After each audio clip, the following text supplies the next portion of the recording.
Will come to order. Without objection, the chair is authorized to declare recess of the committee at any time, and I will now recognize myself for an opening statement, and I want to thank our witnesses for being here for this important hearing, and we've got some great witnesses today. It's our second subcommittee hearing addressing the escalating assault on free speech and free thought in classrooms across America. Last month, our hearing was on the thousands of books being targeted for censorship in school libraries and classrooms, such as George Orwell's 1984, Toni Morrison's The Bluest Eye, drama by Rena Telgemeier, and Margaret Atwood's Handmaid's Tale, because they address the historical and psychological realities of race, gender, sexual orientation, or power in ways that are deemed politically incorrect.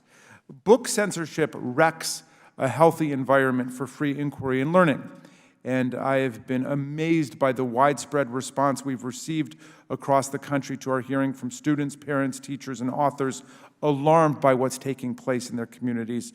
But I am also heartened by their expressed determination to fight for the freedom to think, to read, to debate, to discuss, and to explore. I want to introduce into the record a letter signed by more than 1,300 children's and young adult authors and illustrators, including New York Times bestselling authors and Newbery and Seuss Award winners like Judy Blume, Rick Riordan, Jacqueline Woodson, and Mo Willems, that is decrying book bans and classroom censorship. This hearing addresses the closely related nationwide assault on the rights of teachers and students to engage in free speech and learning in the classroom through the dissemination of basic facts and historical truths that are deemed by some politically incorrect or just uncomfortable. Authoritarianism always opposes historical memory and teachings that record and evoke the experiences of prior victims of authoritarianism, racism, and fascism. The historical record of oppression and suffering is treated as an impediment to imposing new forms of control over people's lives and people's thoughts and people's bodies. Of course, the replacement of education based on facts, truth, and ideas is the spread of dangerous conspiracy theories, big lies, and disinformation. And America has come to know the bitter price of conspiracy theory and big lies and disinformation. Social polarization, virulent racism and white nationalism, proliferating hate crimes, deranged gun violence, and racial massacre.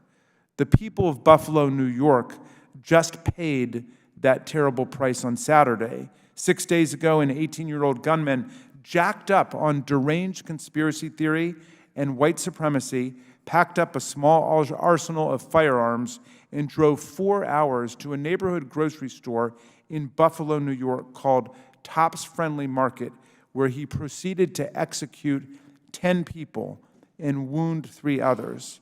After months of planning, the gunmen selected this neighborhood because it was the most densely populated African-American community nearby. Inspired by prior deadly racist massacres, from the Oklahoma bombing to Christchurch to El Paso to the Tree of Life Synagogue to the Mother Emanuel Church, the killer live-streamed his sickening atrocity on the gaming platform Twitch. The gunman's 180-page manifesto justified what he cheerfully called his act of terrorism by reference to white replacement theory, the pervasive right-wing conspiracy theory which asserts that white people, the rightful rulers of America, are being purposefully replaced in society with black and brown minority groups by their Jewish controllers for the purpose of destroying the white race. The killer wanted to warn non-whites to, quote, leave while you still can. As long as the white man lives here, you will never be safe. He openly stated that his goal was to, quote, kill as many black people as possible. Significantly for our hearing today, the mass murderer invoked the spread of critical race theory as a factor in his crime. Critical race theory was a theory advanced in the 1980s when I was in law school to explain the stubborn hold of white supremacy and racism even after the Supreme Court's decision in Brown versus Board of Education in 1954. And these scholars argued that American legal institutions and legal doctrine must incorporate the people's lived experience of slavery, the Dred Scott decision proclaiming that African Americans have no rights that the white man is bound to respect, the Civil War and Reconstruction, Plessy versus Ferguson in 1896, upholding Jim Crow apartheid in America, as well as the recurring heroic struggle for civil rights and freedom in our country.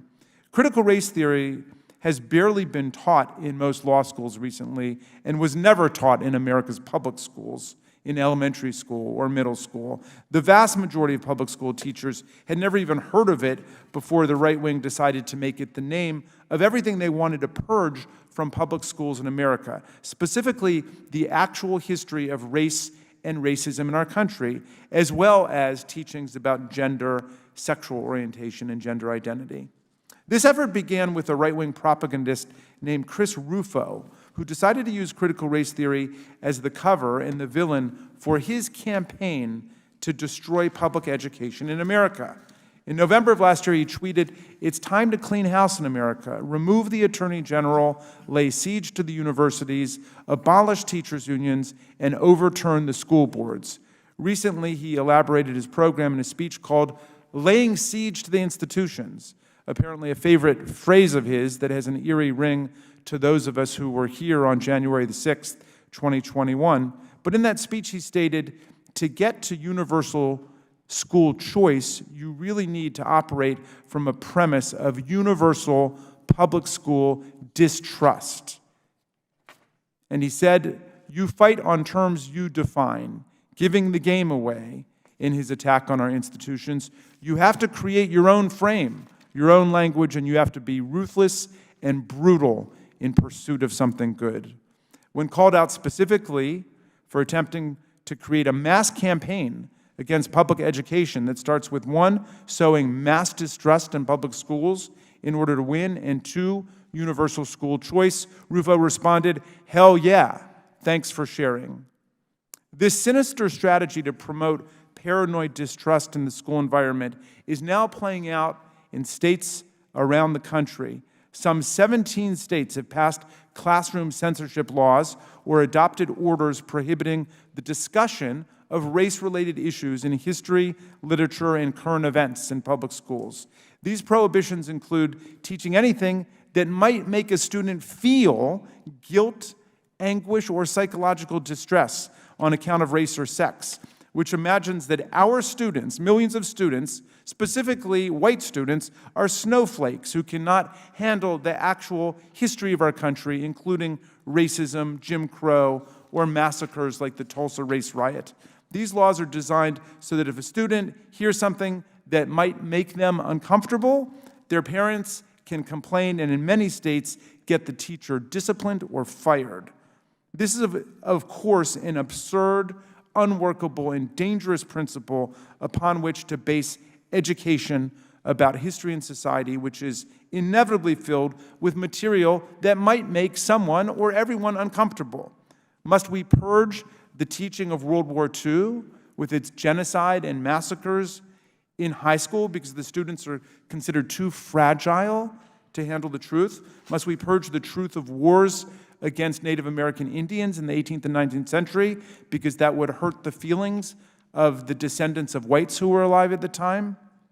A grotesque effect of these censorship laws is that teachers cannot even discuss with students the actual self-proclaimed motivations of the Buffalo shooter or the falsehoods and racial animosity inherent in white replacement theory without fear of getting fired. Under new Texas laws, not only could classroom discussions about the shooting be prohibited, but Twitch could also be prohibited from removing the live stream of the massacre from its servers because that would be defined as viewpoint discrimination. Classroom censorship has also expanded into attacking the LGBTQ+ community by creating a moral panic about lesbian and gay people, recruiting and indoctrinating children, grooming them for sexual exploitation. Florida passed the so-called Don't Say Gay Act, which prohibits teaching anything related to human sexuality or gender identity to K through third grade students. The truth is that grooming in this twisted parlance is not and has never been part of a state or local curriculum or any competent teacher's practice. No one wants to teach kindergartners about sexual activity beyond recognizing what a bad touch or overture from a grown-up is. No, if young students are learning about sexual orientation and gender identities, it's in the context of recognizing differences in family structures. Yes, some kids today may have 2 moms or 2 dads, just as a lot of kids may have a single parent at home. What's wrong with teaching that? And the emotional social learning curricula that have come under attack teach you that it's okay to be yourself. Or perhaps it's part of anti-bullying instruction. It's not okay to vilify or humiliate someone just because they're different. The classroom censorship laws being passed and proposed today are the hallmark of authoritarian regimes, removing anything from the public sphere that does not comport with a strict party line and then demonizing it. In Russia and Belarus today, it's a crime to disseminate so-called LGBTQ+ propaganda or discredit the institution of the family, just as it is a crime to describe the war against the sovereign democratic nation of Ukraine as a war. That can get you sent to prison in Russia today.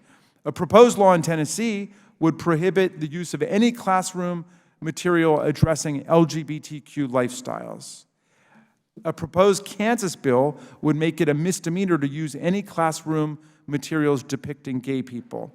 These laws are not being passed for the benefit of students and their educational progress. They're not being passed to support parents' rights to transparency and involvement in their children's education.